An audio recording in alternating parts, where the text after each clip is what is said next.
Hello बच्चों, welcome to online class.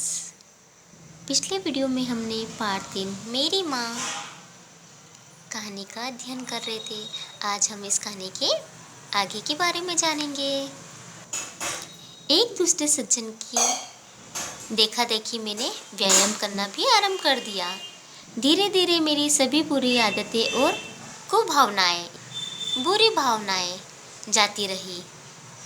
व्यायाम करने और स्तुति पूजन के अनुशासन से मेरा शरीर सुगठित हो गया और रंग भी निखर गया। बच्चों, ये जो लेखक है राम प्रसाद बिस्मिल, तो तब ये 14 वर्ष के थे। तब इनको एक चोरी करने की बुरी आदत पड़ गई थी। लेकिन जब इनके संपर्क में पड़ोस के एक पुजारी आए तो वे पूजा पाठ करना, व्यायाम करना, स्तुति करना और बहुत सारी अच्छी आदतें सीख गए। और व्यायाम करने से उनका शरीर सुगठित हो गया और रंग भी निखर गया। मुंशी इंद्रजीत ने मुझे सत्यार्थ प्रकाश पढ़ने की सलाह दी। सत्यार्थ प्रकाश के अध्ययन ने मेरे जीवन की एक नवीन पृष्ठ खोल दिया।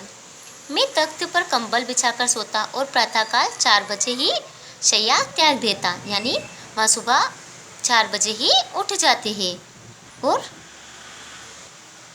स्नान संध्यादि से निवृत्त होकर व्यायाम करता।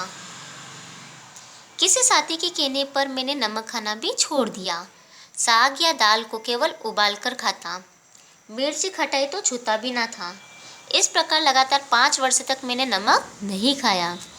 नमक न खाने से शरीर के सभी दोष दूर हो गए।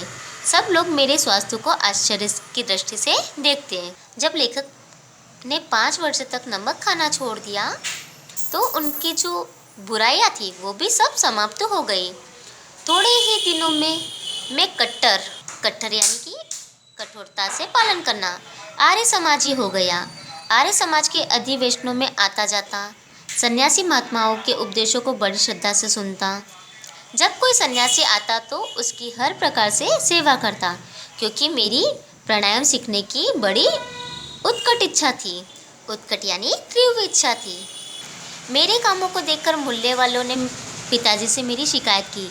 पिताजी ने मुझे से कहा, तुम आर्य समाज से अपना नाम कटा दो। मैं नहीं माना तो पिताजी का क्रोध अधिक बढ़ गया। उन्होंने जिद पकड़ ली कि आर्य समाज छोड़ो या घर छोड़ दो। मैंने बहुत सोच विचार किया और अंत में घर त्याग देना ही उचित समझा। उस समय मैंने केवल एक धोती पहनी हुई थी।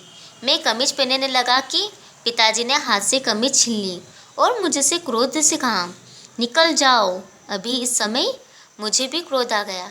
पिताजी के पैर छूकर मैं घर से बाहर निकल आया। बाहर निकल कर सोचने लगा, कहाँ जाऊँ।